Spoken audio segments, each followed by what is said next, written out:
The Bermuda Triangle. A legend. A mystery. A vast graveyard. It is a place where ships and planes vanish for unexplained reasons. Hundreds of vessels gone without a trace, swept into oblivion. I don't understand how 23 men, nothing floats.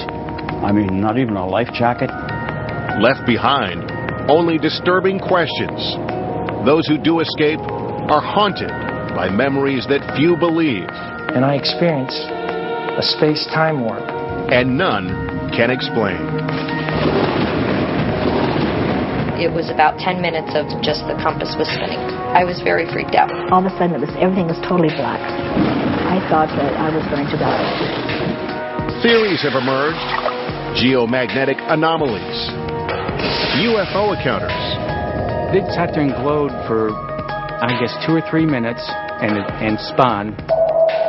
Government conspiracies. The U.S. military, I think they know a lot more about the anomalies here than they are saying. Is the truth hidden within a secret underwater naval base? Or in a cryptic message from someone supposedly dead? The telegram said, "You've been misinformed. I am very much alive." Now we take on the triangle from every angle with a massive, unprecedented exploration into the mysterious death trap. We'll retrace a doomed military mission through the heart of the Bermuda Triangle, when 6 planes and 27 men vanished in a single day. 60 years later, no one can still say what happened to them. We'll launch an underwater expedition to find one of the missing planes that no one, including the Navy, has tried to recover. Enlist NASA technology to probe a swamp that could swallow planes whole. 5 aircraft can easily vanish in there. And pursue a bizarre connection between the Triangle and the lost city of Atlantis. Through these portals, suddenly these people go. And they're living in another dimension. Along the way, we experience some of the Triangle's bizarre behavior firsthand. They have a regular magnetic compass and a fluxgate compass, and neither of them are cooperating. A journey to unravel a deadly mystery where planes, ships, people, and reason simply vanish.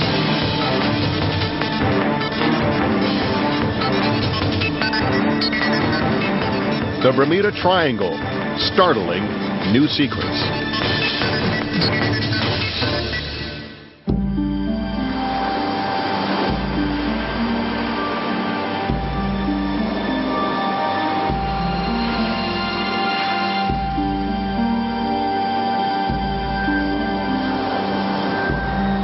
Long cloaked in mystery, the Bermuda Triangle keeps its secrets clinched in a watery death grip.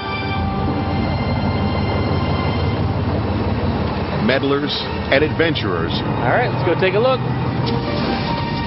Enter here at their own risk.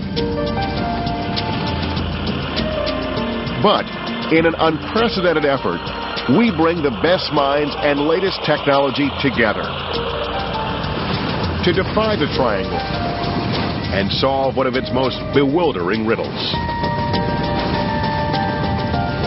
Potential target right here. Right here. It's possible. I'm Lester Holt. The Sci-Fi Channel's unparalleled pursuit of the truth behind the Bermuda Triangle begins with one of the greatest unsolved mysteries in American history. On December 5th, 1945, with World War II over and Christmas just around the corner, 27 servicemen seemingly vanished without a trace. At the core of our story, 5 Navy Avenger torpedo planes, the type of plane that had proven lethally effective in the Pacific against the Japanese. But on this day, the planes have a peaceful mission, a routine training flight that will take them over a section of what is now called the Bermuda Triangle. Sadly, neither they nor a search plane sent to find them ever come back. In sporadic radio transmissions received before those planes disappear completely, the flight's leader is overheard saying that his compasses have gone haywire. Now, 60 years later, this vintage Navy Avenger, identical to the ones lost, will retrace their exact route to see if anything out of the ordinary happens. Let's go ahead and stop. Pilot Rick Siegfried will attempt to navigate the course the same way the pilots did in 1945, using a compass and by simply looking out the window for landmarks and the sun. It's a challenge to once again go back into the type of navigation they used in that day and to duplicate the route. Of course, sailors as far back as Columbus have noted strange anomalies in these waters. On 3 occasions, they did experience a compass variation that was unexplained. Triangle historian Gian Quizar. And then on the eve of discovery of the New World, a light was seen on the horizon, and it rose up, levitated, and then vanished. More than one man did see it aboard 2 of the ships. According to Quizar, those who've witnessed bizarre things here and survived to tell their triangle tale are the lucky ones. In the 1980s, I think some 35 aircraft vanished, and no one had heard about it. It's not reported in the news. But on December 5th, 1945, the inexplicable disappearance of 5 planes known collectively as Flight 19, as well as a large seaplane called a Martin Mariner sent searching for them, becomes big news. It remains one of the biggest mysteries of the Bermuda Triangle to this day. 60 years later, no one can still say what happened to them. How can you have 5 aircraft and then a rescue aircraft vanish in one night and no trace ever found, and no trace ever found since then? Despite underwater mapping, despite underwater cameras, it basically began the enigma of the Bermuda Triangle. The term Bermuda Triangle was coined in 1964 by author Vincent Gaddis. Since then, the area has been called many things, including the Devil's Triangle and Triangle of Death. Gaddis defined the triangle as the area between the coast of Florida, Puerto Rico, and Bermuda. But today, historians say strange triangle phenomena actually occur over a much larger area that covers 1.5 million square miles and encompasses the entire east coast of Florida. That's a lot of ocean. But our extraordinary team of scientists are venturing into the teeth of the triangle to search one very specific spot for one very specific airplane. And those are the last reported coordinates of where the Martin Mariner reportedly exploded and crashed into the ocean. For the first time ever, our team, led by renowned nautical archaeologist David Bright, will scour the ocean floor for the remains of the search plane that vanished without a trace on December 5th, 1945. This is the flying boat that mysteriously disappeared with its crew of 13 from Navy radar screens just 20 minutes into its flight. At the same moment the plane disappeared from Navy radar, a tanker ship in the area reports seeing a fireball in the sky. On shore, witnesses report a strange green glow far out at sea. 90 minutes after seeing the explosion, the tanker Gaines Mill reports finding an oily film on the water, but no debris and no survivors. Did the Martin Mariner spontaneously explode in midair? If so, where was the wreckage? Or was it swallowed whole by some pretzel-bending warp of time and space? And what about Flight 19, the 5 Avengers that went missing earlier that same night? In Steven Spielberg's Close Encounters of the Third Kind, the crew of Flight 19 is returned to Earth on board an alien spaceship. Is that just Hollywood fantasy? Lieutenant, welcome home. There are things that go on out there that we really don't know, and I don't have the answers. But David White does know a thing or two about the missing flight that has come to define the enigma that is the Bermuda Triangle. In 1945, White was a flight instructor at the Fort Lauderdale Naval Air Station. Here come some TBMs flying over. He often flew the same training route in the same Avenger-type planes that disappeared. These flights went out every day. This navigational training flight was one of 3 or 4 that we had, and it was really quite simple. No problem. It's a simple 3-point route. The planes leave from Fort Lauderdale, conduct a practice bombing run on an old shipwreck off Hens and Chicken Shoals in the Bahamas, and continue eastward. At Great Stirrup Key, the young navigators are to turn northwest, cross Grand Bahama Island, and then turn for home off Great Sail Key. If all goes well, flight time is about 2.5 hours. They all had their wings, and this training base was what they called an operational training base, which was the last flight training that pilots received before they went out to join the fleet. But something goes horribly wrong on Flight 19. 90 minutes into the flight, instructor Charles Taylor believes he's not where he's supposed to be. For a pilot with that much training to lose his way out over the Bahamas would be very rare. I don't remember it ever happening before. According to official transcripts, Taylor radios that his compasses are malfunctioning and believes he has taken Flight 19 way off course. I don't know where we are. We must have got lost after that last turn. What is not clear is if the other pilots are also getting similar readings on their compasses.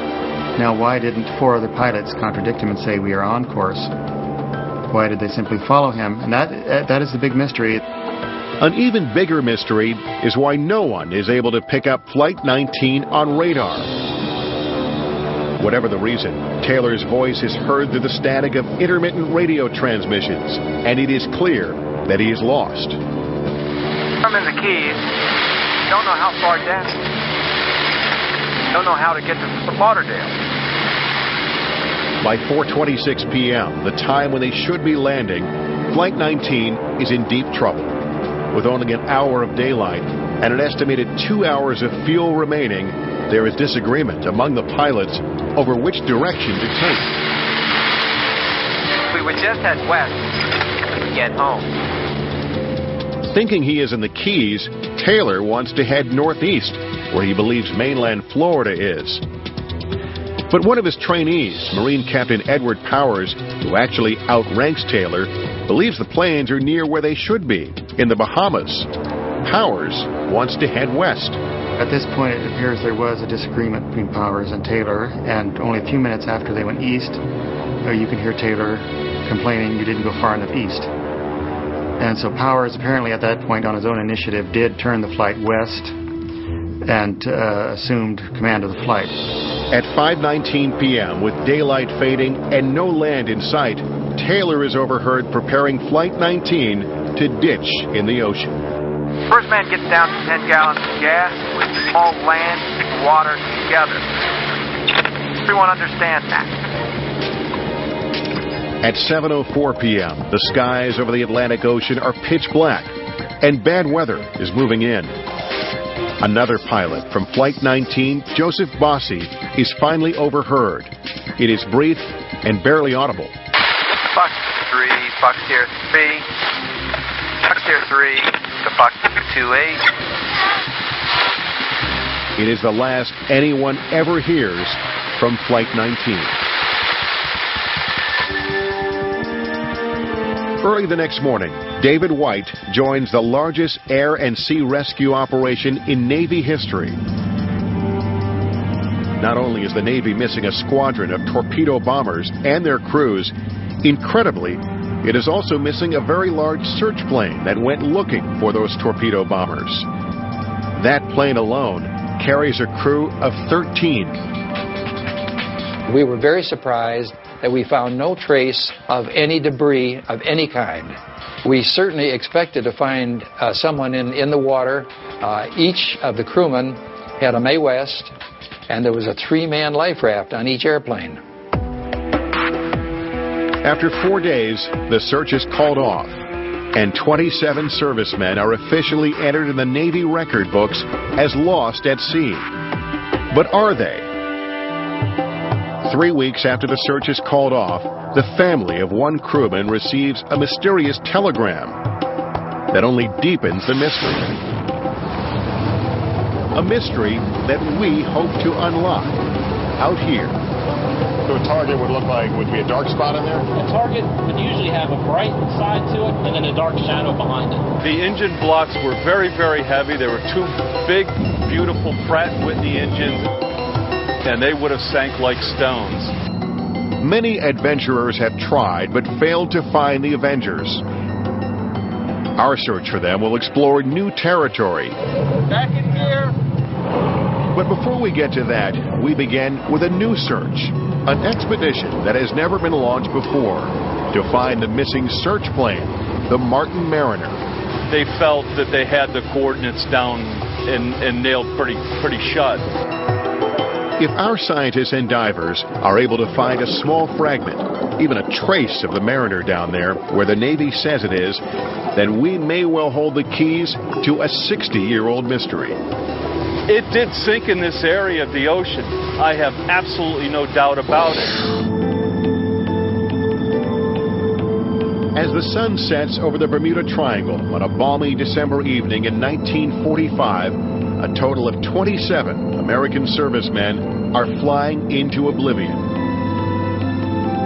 5 Navy torpedo planes, out on a routine training mission over these waters, inexplicably get lost. And in an incredible coincidence, a large Navy search plane sent to look for them seemingly vaporizes in midair, leaving nothing but a greasy smudge on the ocean surface.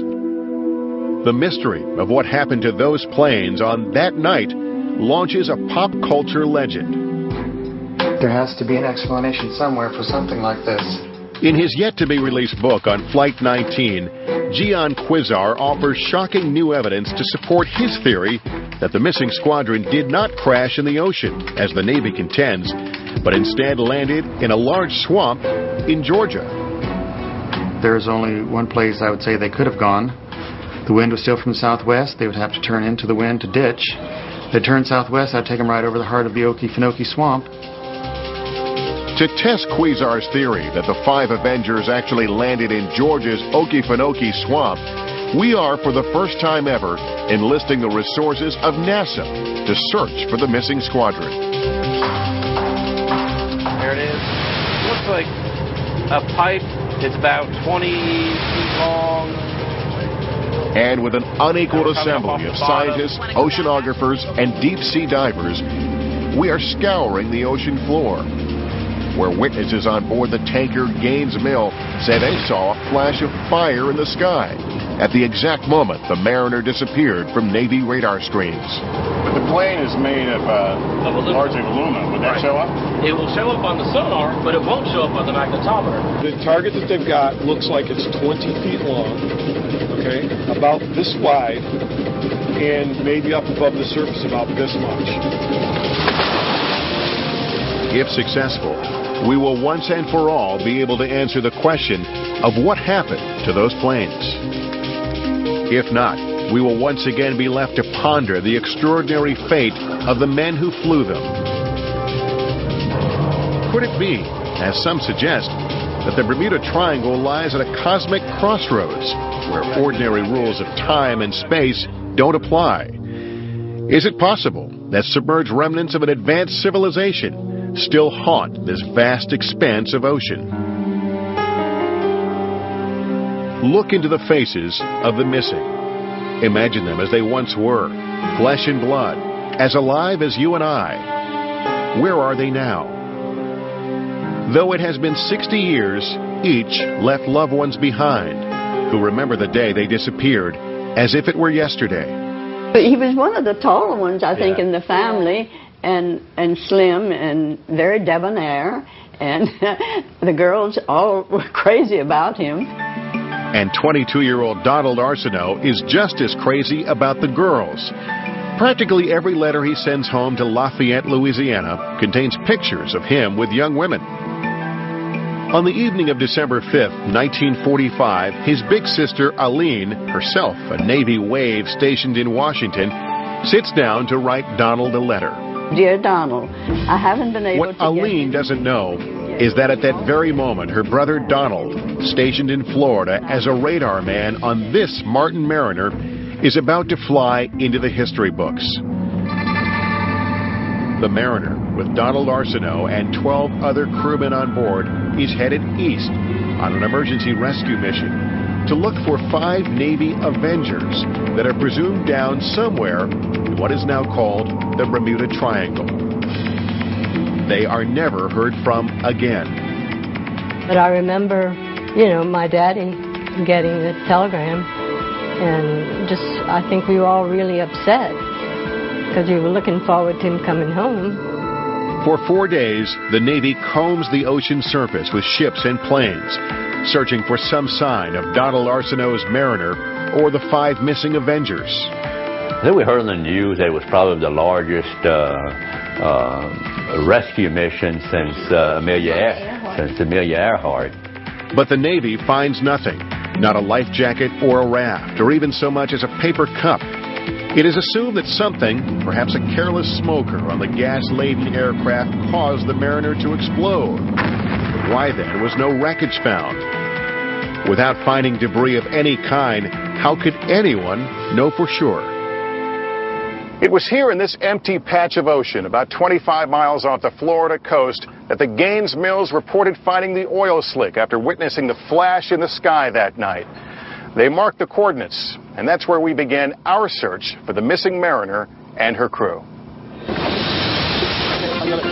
Our expedition will be the first ever to look beneath the waves for clues of what happened to the Mariner.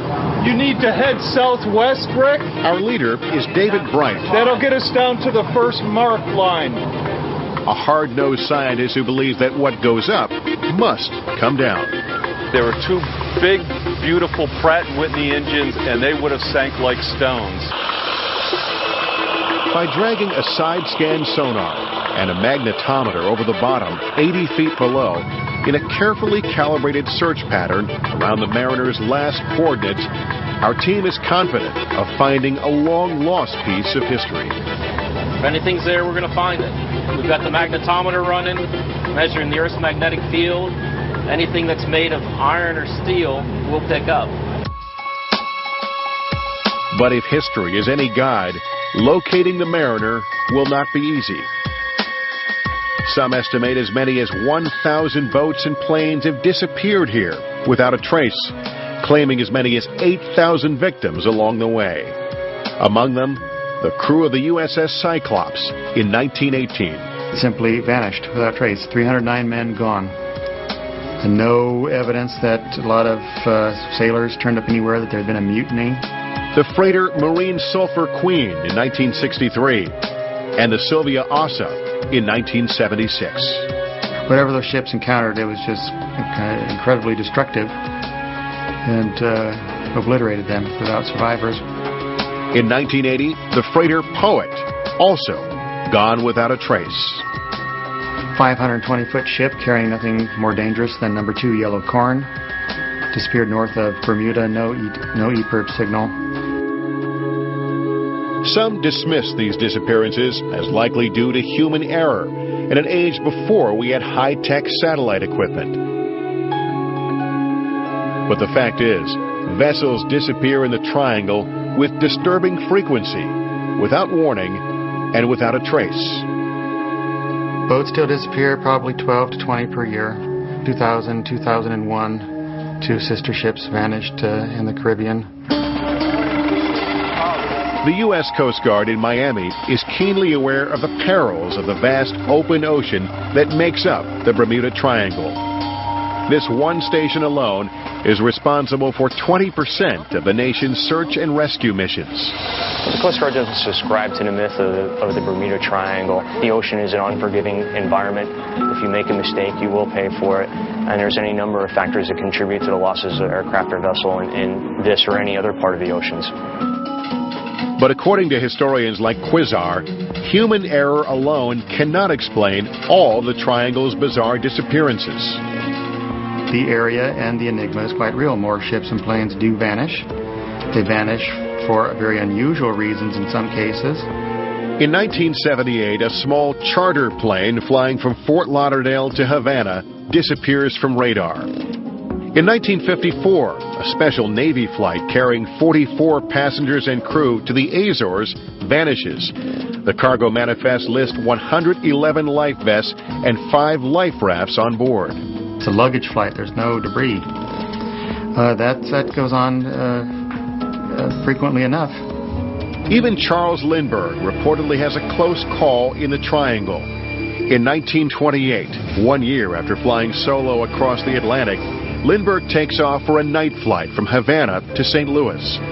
According to published accounts of that flight, somewhere over the Florida Straits, Lindbergh's compass begins spinning, and by the time the sun comes up, he is way off course and headed out to sea. Down on the ocean surface, our expedition is getting its first taste of triangle treachery as well. How close are we? While trying to get our divers in position over a promising target, Captain Eric Smith sees something he's never seen in all his years at sea. I'm steering by GPS. I have a regular magnetic compass and a fluxgate compass, and neither of them are cooperating. You ever had that happen to you before? No, I never have. Could an erratic compass have been what happened to Flight 19 in 1945? To find out, we will send a Navy Avenger, one of only about a dozen still operable, to retrace Flight 19's path through the Bermuda Triangle. We're all taught that from the very beginning, to believe the instruments. The compass is a very reliable, very simple instrument. Rick Siegfried is an experienced United Airlines pilot who flies around the globe in 747s. But he also flies this TBM Avenger for the Tri-State Warbird Museum in Ohio. We're going to try to reenact the flight as best we can, not using modern navigation. We're going to use dead reckoning nav, just like they would have, back in that time. Make sure everything's secure. Stack is good and tight. Make sure there's no oil leaks coming from behind the engine. Siegfried knows well the history and legend he is up against. I definitely believe that there's something that's unexplainable at this time in that area. William Kittinger actually witnessed one of the strangest triangle disappearing acts of all time.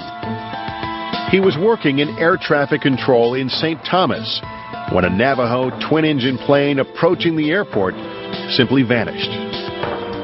When he reported 2 miles out for landing, I asked him to show me his landing light, and I had visual contact when he showed me his light, and I turned my attention back to the departing aircraft and watched him depart. And when I turned back to clear the Navajo to land, I got no response, and his landing light was gone, and the target was missing off the radar.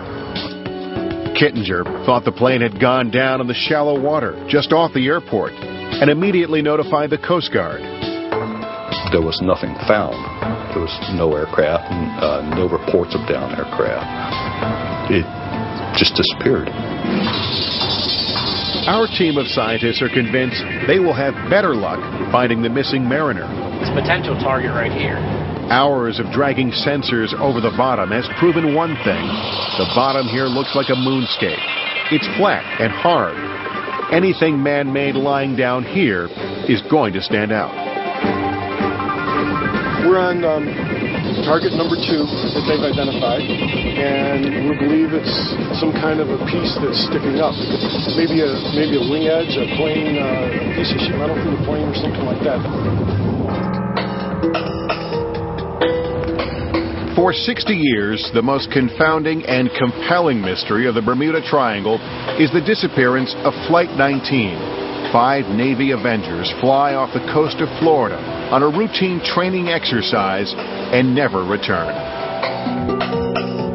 The oil tends to collect in the bottom cylinders, so we pull this through to make sure that there's not a hydraulic lock.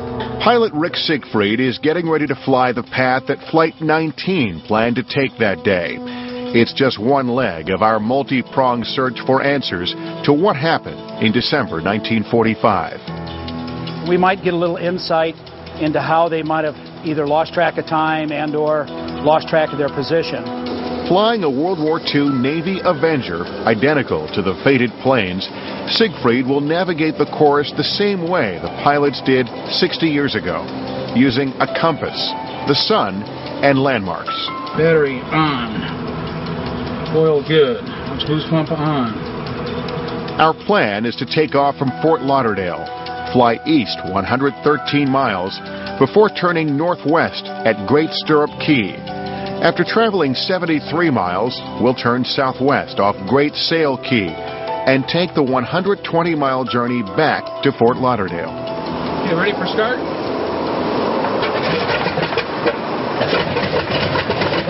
The Naval Air Station where Flight 19 originated is now the Fort Lauderdale Hollywood International Airport. And like the 5 planes that disappeared in 1945, we take off under mostly clear skies. And what a glorious day, good visibility, scattered cloud deck up in front of us. Following Flight 19's route, we head for Hens and Chicken Shoals. The shoals should be just this side of the lighthouse and a little south. We find the shoals. It's those rocks sticking out of the water. We're looking at the shoals. I didn't see the shipwreck. It might be just a little further south. But there's no sign of the old shipwreck where Flight 19 did its bombing runs. To stay on the same schedule, we fly around the shoals for about 15 minutes before continuing east. And why don't we head for Little Stirrup Key?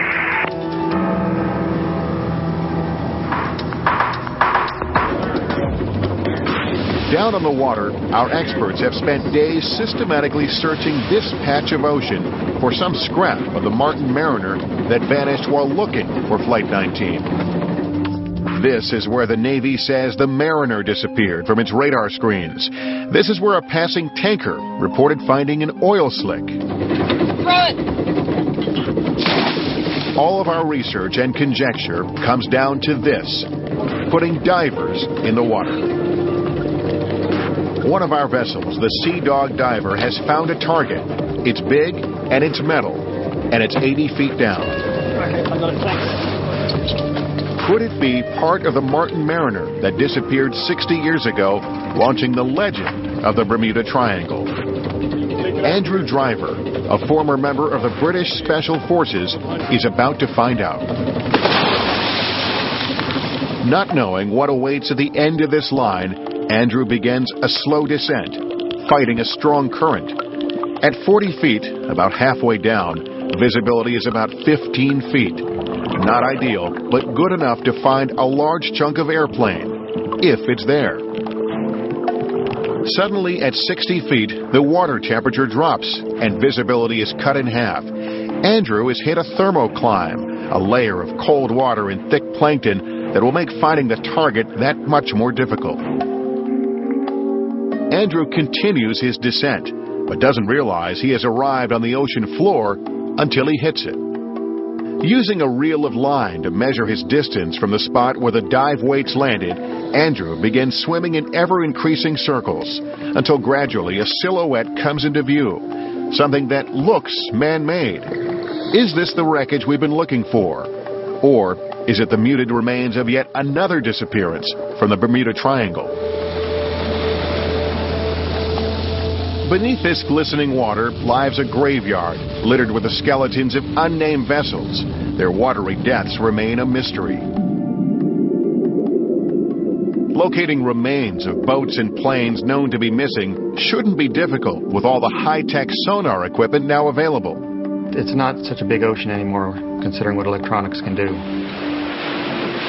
But for unknown reasons, in the Triangle, evidence is rarely found.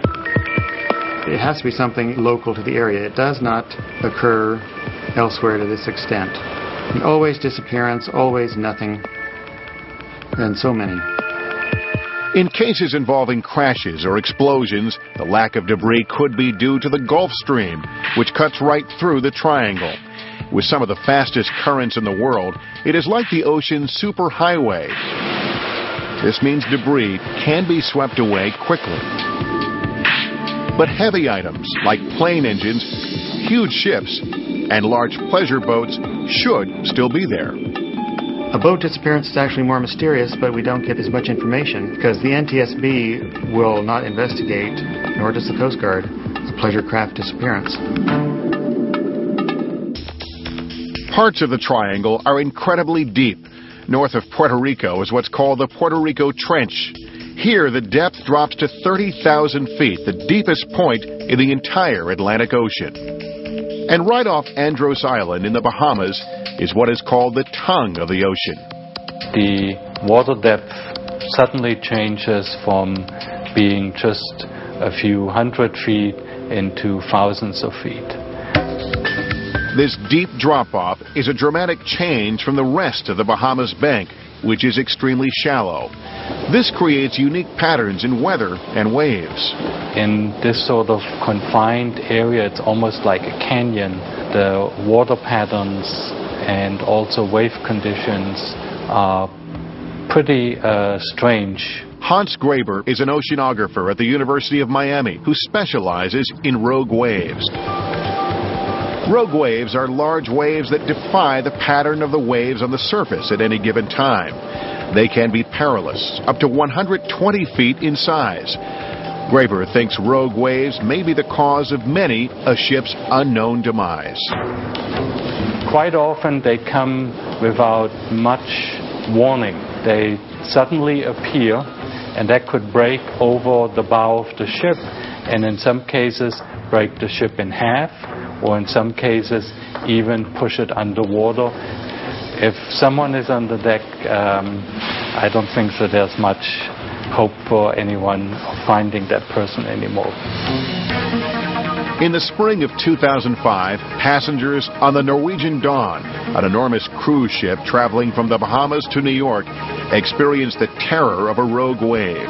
Out of nowhere, a 70-foot wave slams the boat. Passengers are injured, windows are broken, and 62 cabins are flooded. Rogue waves are just one of the unexpected perils of the triangle. Dangerously deceptive weather conditions are another. They can change very quickly, even hourly, especially in the summertime. You can get very quickly thunderstorms, squalls. An average of 5 hurricanes a year barrel through this area. Also, water spouts, like this one on the water behind these houses in South Florida, can pop up out of nowhere. These tornadoes over water indiscriminately suck up and spit out anything in their path. The Bermuda Triangle's treacherous waves and weather may cause vessels distress, but they don't explain all the disappearances or answer the perplexing mystery of why so many, like the Mariner, vanish without a trace.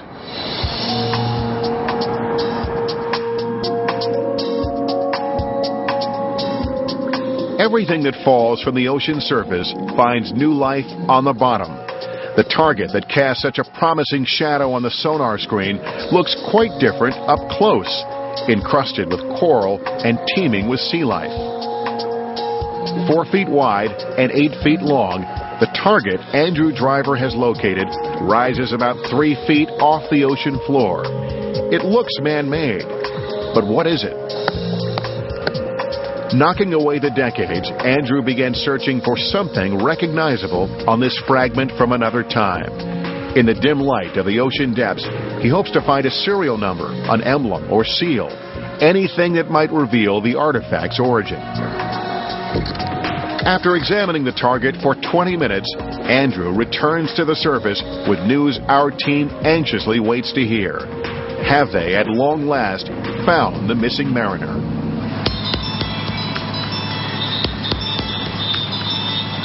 The seas are dead calm out on the edge of the Bermuda Triangle. For the first time since it vanished 60 years ago, our team thinks they may have found a tangible link to the missing Mariner. But after 20 minutes on the ocean floor, examining a lost relic, scuba expert Andrew Driver surfaces with more questions than answers. What's it look like? There's nothing that's that shouts out at you, it's an aeroplane. But you know, over the 60 years or so, things could have grown up all around it. Were you able to chip any of it away? Yeah, we chipped away and we dug around with a screwdriver, you know, not wanting to do too much damage to the reef or anything like that, just to see if we could find anything that was, you know, obviously human or metallic. But we didn't see anything. After another dive and further discussion, it's determined that whatever it is, or used to be, this fragment is simply too far gone to be positively identified now. With miles of ocean bottom still to be surveyed, expedition leader David Bright decides to press on, confident that the large debris field he's looking for will soon be found. But those who've had close calls in the Bermuda Triangle say mere science and logic cannot fully explain what happens here. Some insist there is something otherworldly going on. After seeing what I saw, I think there's something to the Bermuda Triangle mystery. Doug Gurdon and Paul Vance have a close encounter with mystifying forces in the Triangle. They are on a sailboat en route to the Bahamas from Florida in June of 2001. Night has just fallen when their transforming experience begins.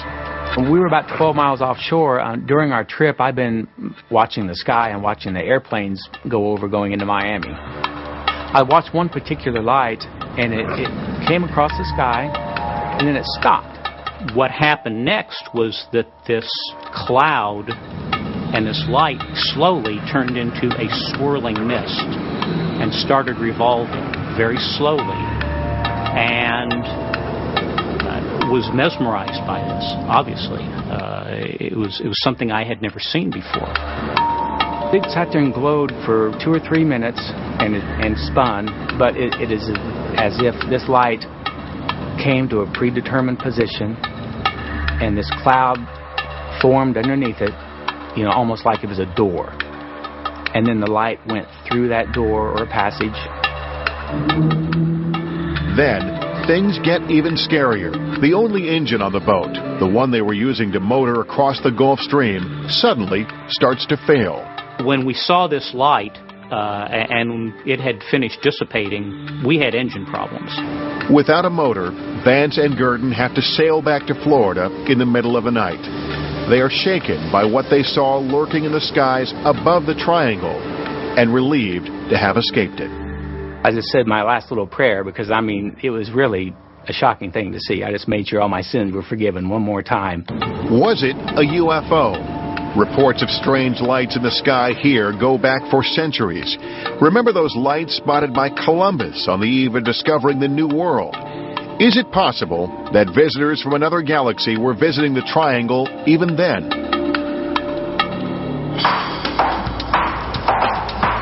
I've been landing the flying boat out at Pilot Bruce Gernon has a UFO experience while flying in his plane off the coast of Florida. It was shaped like a saucer. It was huge, and it was glowing really bright. All of a sudden, it shot right at us at a phenomenal rate, and I thought we were going to crash with it. And I was saying my last prayers as I turned off to the left as sharp as I could possibly turn. And then when I looked back, after I made the turn, it was gone.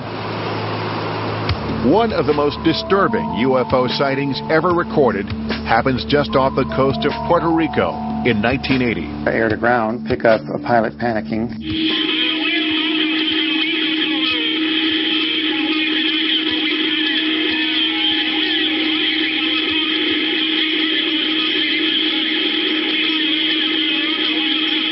His name was Jose Maldonado Torres. He is talking about a weird object harassing his aircraft that made him change courses 3 times. He keeps calling Mayday. It's obvious he's quite desperate by this time. He vanishes with his last communication.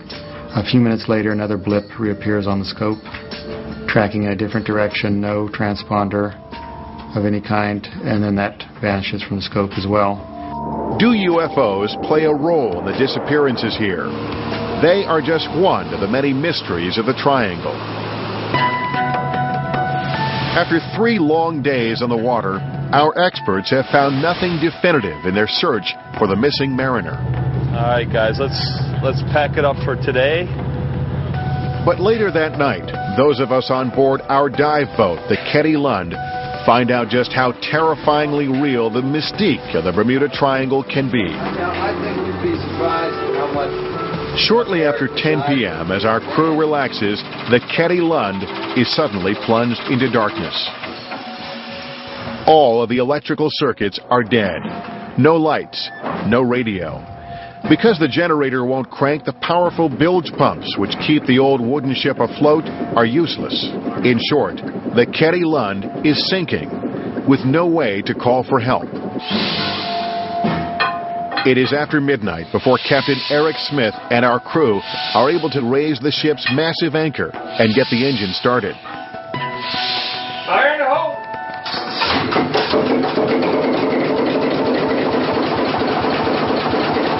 After steaming west for more than 2 hours, the crew is able to use a cell phone to call for help. Is Eric all right with us tying on? Early the next morning, the cavalry arrives, carrying a new generator. He's not going to make it through the gate, so we're going to go right up on the side. All right, we got it.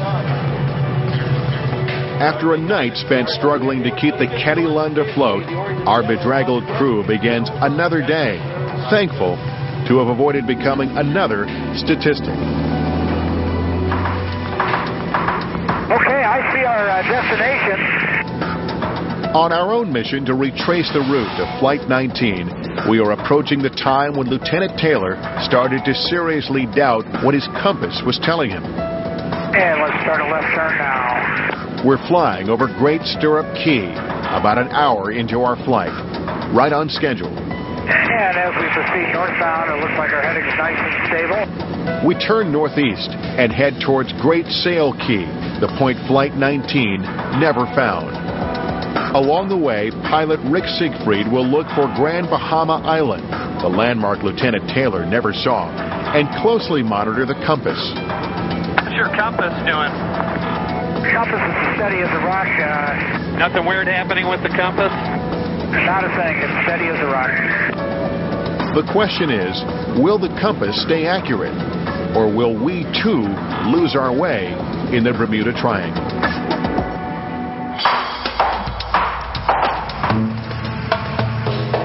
It seems like anyone who spends time in this area has a tale about electromagnetic malfunction or spinning compasses. Remember when our captain struggled to get an accurate reading from his compasses? I'm steering by GPS. I have a regular magnetic compass and a fluxgate compass, and neither of them are cooperating. Well, there's something about the area of the triangle. There's something, either its placement on the globe, the unique weather conditions, humidity that causes the electric charges, something beneath the sea. But what could it be? Science has no real explanation for phenomena encountered here by people like Krista Brown, a diving instructor in Bimini. My husband Brown and I have been on the boat before with a compass and with a GPS, and the two of them are not aligned with one another. One is telling you to go 25 degrees one way and the other is 25 degrees in the opposite direction. There's some force or some energy or something out there that's causing them not to align up. William Kittinger, the air traffic controller who witnesses a plane disappear, also experiences electromagnetic deviations as a pilot. As I was climbing out of Great Inagua to Port-au-Prince, as I was climbing out, I believe I flew around 6,000 feet. My compass started spinning. I'd never seen a compass do that before. It lasted approximately 5 to 10 minutes, Kittinger had an electronic compass that is still working, but other pilots are not so lucky. Memories of scary magnetic deviations still haunt pilot Carrie Trantham years after a terrifying flight. She is flying solo to Key West one evening. She's expecting an easy flight. There were really high clouds up there, and I thought that everything was going to be great. And all of a sudden, it was like a blanket fell over my airplane, and I was in pitch dark. All of a sudden, I'm not sure what the plane is doing. I lose control of the airplane. Carrie's instruments are totally erratic. She has no horizon, no way to navigate. She is engulfed by what seems like a thick fog. I wasn't sure if I was upside down, right side up, going north or south or what. I thought that I was going to die. She levels her wings and tries to call local air traffic control for help, but even the radio has inexplicably gone out. I tried to contact the radio frequency that I had been given before this happened. I hadn't talked to that controller yet, so I tried to call that controller. There was no response. Finally, after what seems to Carrie like an eternity, the lights of Miami appear. Her instruments start working again, and she navigates her way home. Is Carrie Trantham surrounded by some kind of strange and dangerous fog? Krista Brown, the diving instructor in Bimini, says she has encountered bizarre fog out on the water. About a mile out, a fog just overtook the whole entire boat. All of a sudden it just like appeared like a cloud, and then it just encrusted all around us. It was very disorienting because you didn't know where you were going. You couldn't see any other landmarks. Fog is created over water when the water is warmer than the air. But Krista says those conditions weren't in place. It was kind of freaky. Very, very, very strange. Does this fog have an electromagnetic component to it? Could magnetic deviations be the key to the mystery of Flight 19?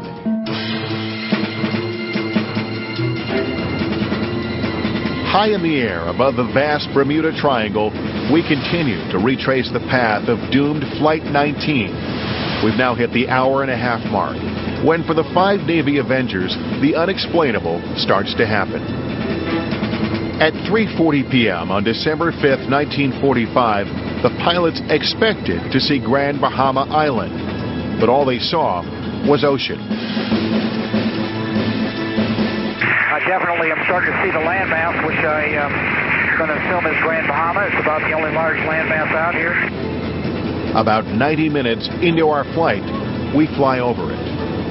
Boy, I can't see how anybody would have missed Grand Bahama Island if they'd been anywhere close to the right point. This is the point in time when Lieutenant Taylor notices that both his compasses are acting erratically. He gets confused. Does he have spatial disorientation? Or is he a victim of something stranger? One individual who thinks he holds the key to the mystery of the Bermuda Triangle is pilot Bruce Gernon. While flying from Andros Island in the Bahamas to Miami in 1974, he has an experience that is so bizarre, he spends 30 years researching it. About 30 miles into his trip, he enters a strange cloud. An unusual thing about it was that it seemed to come right out of the ocean itself. It had no base or no ceiling to fly under. So I penetrated into it, and it was eerie inside. It was full of electricity, but there was no precipitation. Then, Vernon says the clouds formed into a strange, perfectly shaped tunnel, and he was trapped flying in it. These strange lines formed, and they were spiraling and turning counterclockwise very slowly. And then I noticed my electronic instruments weren't functioning properly. Even the magnetic compass was slowly rotating counterclockwise. We contacted Miami Radio, and they were unable to locate us on radar. A few terrifying minutes pass, and then the spiraling lines of the tunnel suddenly disappear. To his astonishment, Gernon realizes he is right over Miami Beach. So I immediately looked at my watch and noticed I'd been flying only 33 minutes. But once I entered the tunnel, time and space started to change. And I experienced a space-time warp. And it only took me 3 minutes to travel to Miami. So that's 100 miles in 3 minutes. After years of research, Gernon concludes that he was enveloped by a phenomena he calls electronic fog. This electronic fog has the capability of attaching itself to boats and airplanes. Gernon says pilots can suddenly find themselves stuck in this fog, which clings to vessels, inducing spatial disorientation. He thinks the fog causes electromagnetic malfunction. Instruments no longer work. The pilot has no sense of direction and no means to navigate. Electronic fog, he says, can be so intense that it creates a time storm, like the tunnel he narrowly escaped. Many of the planes and ships that have disappeared may have entered into a time storm that was so intense that they disintegrated. Gernon is not alone in thinking that time and space disorientations occur in the triangle. One theory is that Flight 19 traveled through a portal to another dimension. In scientific terms, this is called a wormhole. A wormhole is a shortcut, like a subway tube, that allows you to go from point A and point B and never go faster than the speed of light. It allows you to punch a hole in space and essentially take the shortcut to reach a distant point in space and time. Michio Kaku is a physicist at the City University of New York. He says mathematics show that wormholes can, in theory, exist. But so far no one, at least not on our planet, has found a way to harness them. We have to open our mind to the possibility of a civilization 1 million years more advanced than us, that a Type 3 civilization may be able to use Einstein's equations to essentially bend space-time into a pretzel in order to punch a hole in space and in order to utilize the power of a wormhole. Wormholes may seem like a dark and far-fetched fate for Flight 19. But even more sinister scenarios exist, including allegations of a Navy cover-up. Among those with suspicions is the family of George Payanessa, a radio man on Flight 19. His nephew Frank thinks there are still many unsettling questions. I don't understand how 23 men, nothing floats. I mean, not even a life jacket, piece of fuselage, some kind of equipment. I don't understand it. 3 weeks after Flight 19 disappears, the Payanessa family receives a disturbing telegram that haunts them to this day. The telegram was sent the 26th of December at 10:15 in the morning. Said, "You've been misinformed. I am very much alive," and it was signed Georgie. The telegram can only be one of two things: a sick prank or evidence of some kind of Navy conspiracy. A small detail, the use of her son's nickname, leaves George's mother convinced that the telegram is real. She doesn't think that if it was signed by anybody else, it would probably have said George. And my aunt believed, until she died, that Georgie was alive. She felt that there was a cover-up. There is another puzzling thing about the telegram. It is sent to George's brother Joseph at an address that would not be easily available to anyone outside of the military. Would someone in the loyal ranks of the Navy be so cruel as to think this was a funny prank? The thing that puzzles me is not only the telegram, but the fact that they knew my father's address at the Marine Corps barracks in Washington, D.C. One of the reasons people theorize the Navy may be involved in unexplained disappearances in the Triangle is because of AUTEC, a top-secret U.S. Navy testing facility. AUTEC stands for Atlantic Undersea Test and Evaluation Center. Underwater training exercises are performed here with missiles and submarines. I believe that it's not a coincidence that the U.S. military has located AUTEC here in the Bermuda Triangle. I think they know a lot more about the anomalies here than they are saying. This unauthorized footage shows the above-ground portion of AUTEC on Andros Island in the Bahamas. It is located just feet from the tongue of the ocean, where the depth abruptly plunges by thousands of feet. The deep blue channel you see here is for submarines. We made repeated requests to interview someone from AUTEC and get a tour of the facility, but were denied. Suspicion about AUTEC's role stems from rumors about highly classified Navy electromagnetic tests during World War II. the rumors are the basis of a movie, The Philadelphia Experiment, about a covert military project to make ships disappear. In the movie, the test goes seriously wrong. Get back! Get back! Get back! The movie is based on an alleged Navy experiment in the 1940s called Project Rainbow that was shrouded in secrecy. It was probably an unidentified project during the war in which they were either trying to make a ship invisible to radar or invisible, quote unquote, to magnetic mines. If doing that, they might have encountered an enormous coronal phenomenon. The coronal phenomenon is another unexplained triangle mystery. Flashes of colored light in the sky, like the flashes reported at the time the Mariner disappeared. Could ships and planes unknowingly steer into secret tests being conducted at AUTEC? Some believe AUTEC is a cache of clandestine operations that they conceal undisclosed vessels, including underwater submersible objects called USOs. I think the AUTEC facility has UFOs and USOs, and that some of the phenomenon is coming from that base. Some people think AUTEC is similar to Area 51, and they are experimenting with alien spacecraft that they have captured.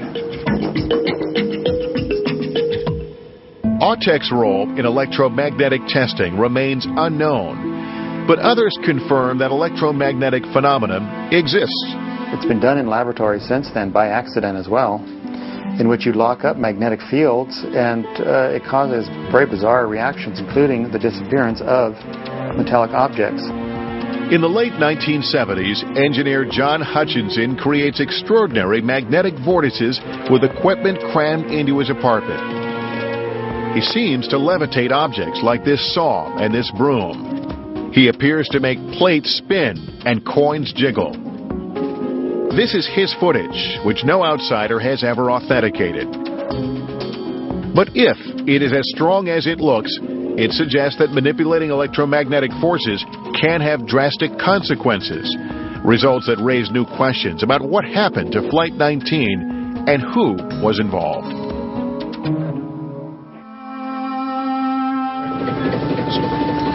The target that they've got looks like it's 20 feet long. My guess is there was something there at one point, but a lot of it's disintegrated. And that's what you're going to find with a 60-year-old aircraft.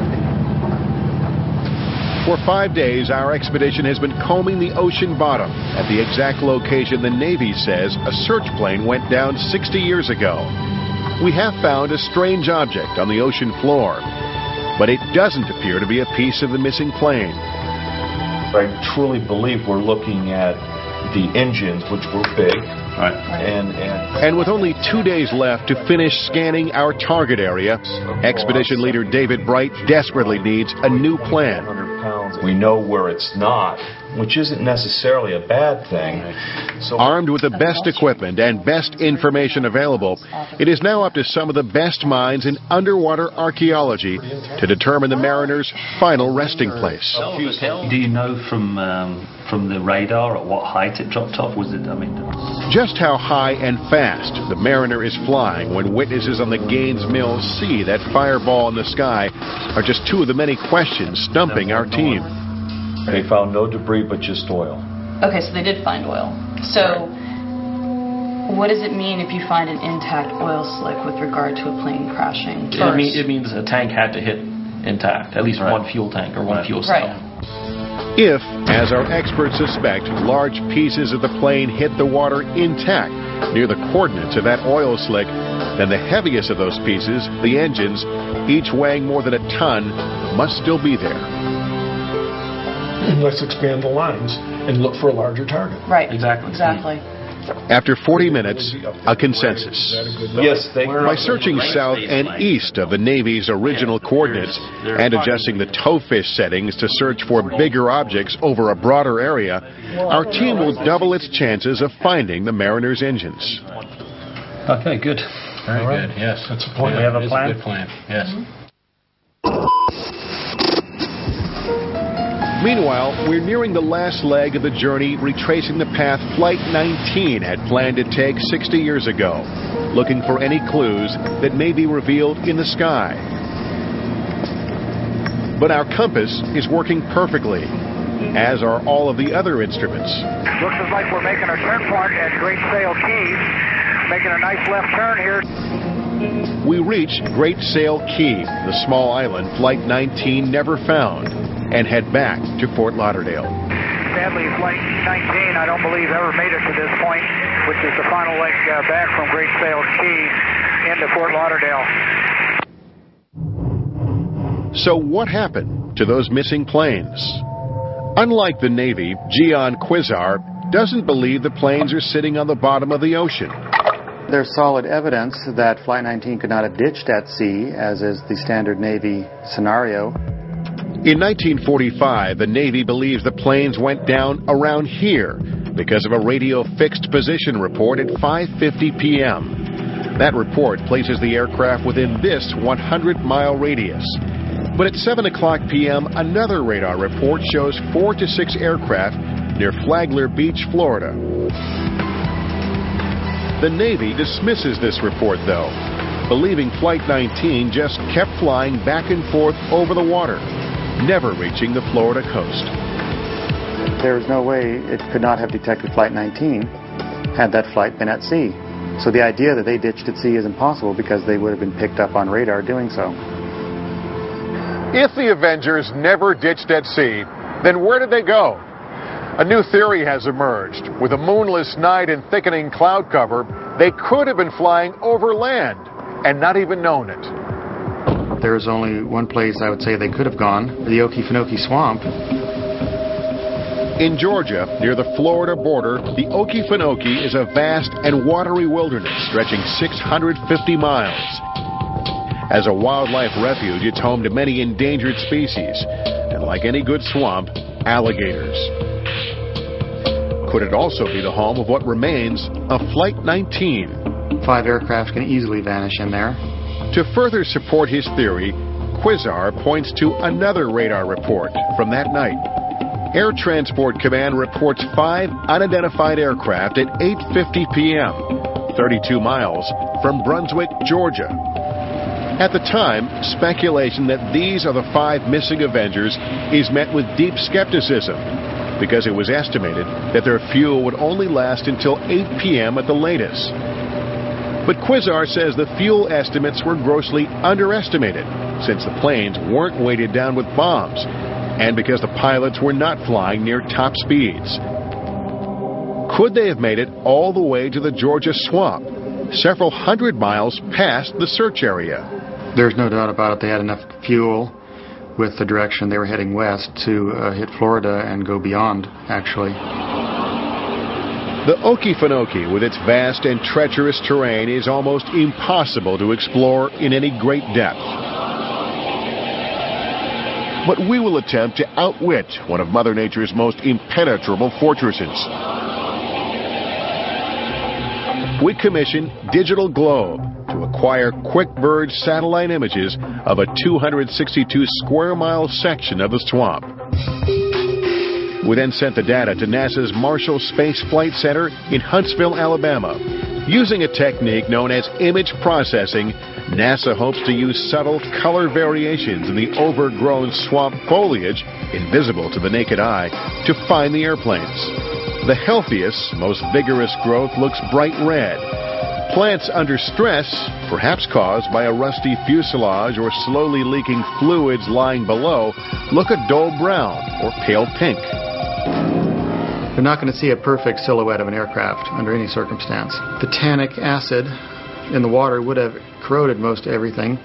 The engine stock will be there, parts of the fuselage. NASA divides the image data into 300 frames, repeatedly scanning back and forth through the minute pixels for more than 24 eye-straining man-hours. If they end up in the swamp, there's going to be a big fallout, because here's 5 aircraft in a government-controlled swamp, and the Navy never knew it. Could one of the biggest mysteries surrounding the Bermuda Triangle finally be solved? While retracing the route of the 5 lost Navy Avengers, we flew over the shallow waters of the Bahamas, an area thought by many to be the center of the Bermuda Triangle's potent powers. Some believe Atlantis, a prehistoric continent powered by mythical forces, is buried beneath these sands and is the cause of the Triangle's strange and deadly phenomenon. The things that link Atlantis with the Bermuda Triangle have to do with the concept that Atlantis had power systems, built pyramids all over the world, had a high technology, and that one of these power stations is actually underwater here in the Bermuda Triangle. One of the most convincing believers in Atlantis was world-renowned clairvoyant Edgar Cayce. In the 1930s and 40s, long before the concept of the Bermuda Triangle is even born, he predicts that the first portions of Atlantis will rise again in 1968 or 69 in the waters near Bimini. Decades after Cayce's original prediction, a pilot flying in the Bahamas spots a row of unusually symmetrical rocks in the water that look surprisingly like an ancient structure. The discovery is intriguing on its own, but the location and timing is stunning. It is 1969, the very year of Cayce's prediction, and the location is Bimini. I think the Bimini Road is evidence of Atlantis because those stones are not from the Bahamas. They've been brought here from somewhere else, and that was probably 10,000 years ago. David Childress is an author and an expert on ancient civilizations, including Atlantis. I believe that Bimini is one of the areas where Atlantis was located because the Bahamas themselves are a very shallow bank. Geologists say that 10,000 years ago, the time of Atlantis, ocean levels were 300 feet lower. That would make the Bahamas into a mini continent, much like Atlantis. Locals in Bimini aren't sure if the Bimini Road is evidence of Atlantis, but they are certain that bizarre and eerie triangle phenomena occur in Bimini with frequency. There are weird things that happen in Bimini that are unexplainable, and not just in Bimini on the island of North or South Bimini, but in the waters around Bimini.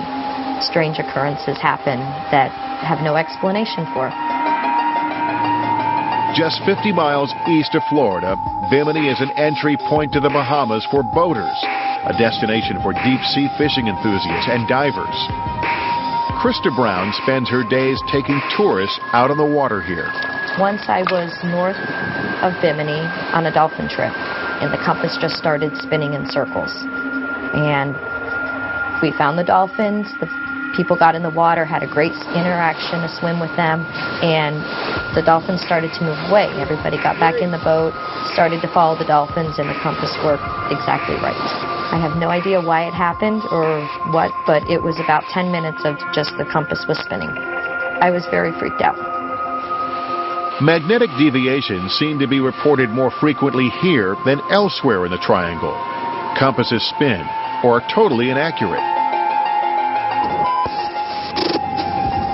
It may not be a coincidence that one of the checkpoints for Flight 19 is just north of the island at Hens and Chickens Shoals, where the crew does a bombing exercise before becoming lost. Could the phantoms of an ancient civilization, one powered by magical crystals and energy, have a hand in the Triangle's mysteries? No, I want to go back there. I decide to travel to the Bimini Road with David Childress to investigate. We charter a dive boat to take us on this unprecedented excursion and head out to the underwater site to have a look. Explain to me, though, what Atlantis has to do with the whole phenomenon known as the Bermuda Triangle. One of the concepts with Atlantis is that this civilization that's from over 10,000 years ago not only built roads and bridges and port cities, but they also built these giant pyramid power stations. These things, in theory, are underwater now, and they occasionally become active. When these giant Atlantean power stations become active, they create some of the Bermuda Triangle phenomenon. There's a dimensional shift, there's magnetic anomalies. your compass is going to start spinning and go crazy. Your radio suddenly won't work correctly. Even as you look out around you, the ocean and everything looks different. 15 feet below us is the famous Bimini Road, the row of rectangular large stones, and the question that's always asked, are they man-made? Could they be linked to the lost city of Atlantis? We're about to go down and find out. All right, I'm good to go. We're good to go? What do you think? We'll just jump off the back and we'll be doing it? Yeah. David and I snorkel over the stones, looking for signs the road is man-made. Geologists claim the stones are just beach rock, sand that has hardened over hundreds of years. But their placement is oddly symmetrical. While these rocks have been tested by geologists, lab results have been inconclusive. All old stones are natural, so testing their age doesn't prove anything one way or another. Only tool marks could prove that the road was assembled by man. To get a better look at the stones, David dives deeper. He believes the scientific community is hesitant to believe the truth, because doing so would turn history on its head.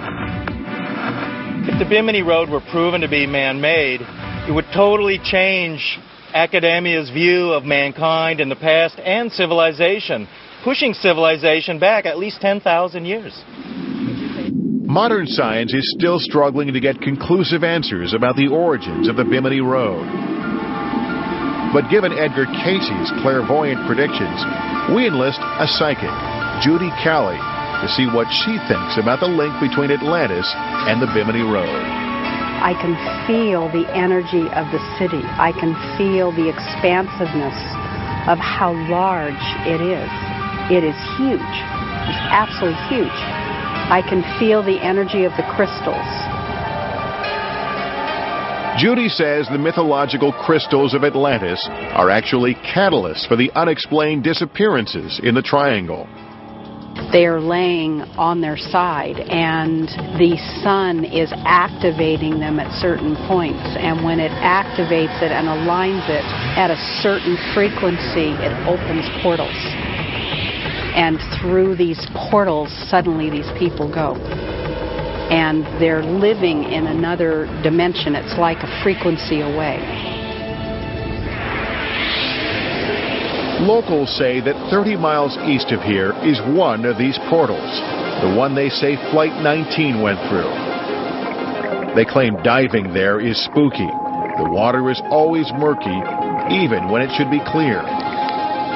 There are these vortex areas around the world that are portals into other dimensions, and one of those appears to be here in the Bahamas. Did Flight 19 go through a vortex? Were they sucked into another dimension?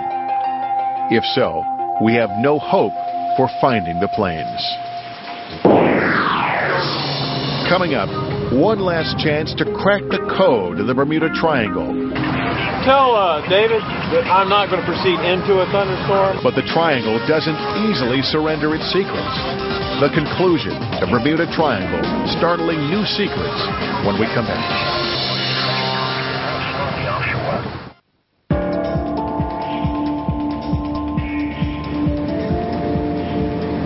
Whatever happened to those Avengers out over these waters 60 years ago does not happen to us. Unlike the pilots who disappeared in December 1945, 2.5 hours after takeoff, pilot Rick Siegfried sees the Florida coast coming into view. We may be close to landing, but we're no closer to answering the nagging questions of what happened in the air that night in 1945.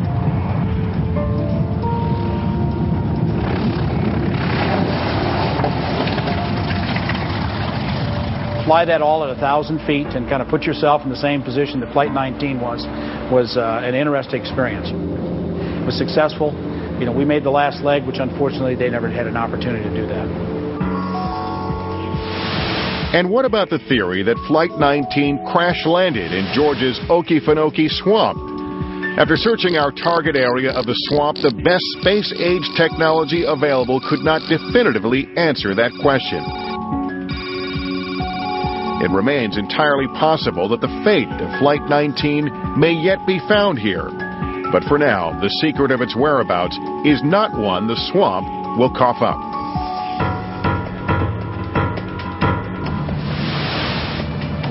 Ultimately, violent weather forces our elite team of scientists to abandon their search for the missing mariner. We don't know how long this cell is going to be here or whether it's going to be multiple cells coming through. After 6 days on the water, searching 5 square miles of ocean around the last reported coordinates of the Martin Mariner, we found nothing definitive. The fate of the Mariner is now an even bigger mystery. Yet another secret the Triangle refuses to give up. Storms will be quite strong with the potential for frequent to excessive lightning. Wind gusts to 60 miles an hour. A 1.5 scale and an isolated tornado. The greatest threat appears to be... Did we fail to find the Mariner because the Navy made a mistake when recording the coordinates? Or did we fail to find the Mariner because it was never there to be found? Now it becomes even more of a mystery. Maybe just flew into space. For the families of the men who disappeared on that December night 60 years ago, there will be no closure. Just renewed interest in the fate of the handsome young men who stare back at them from old photographs.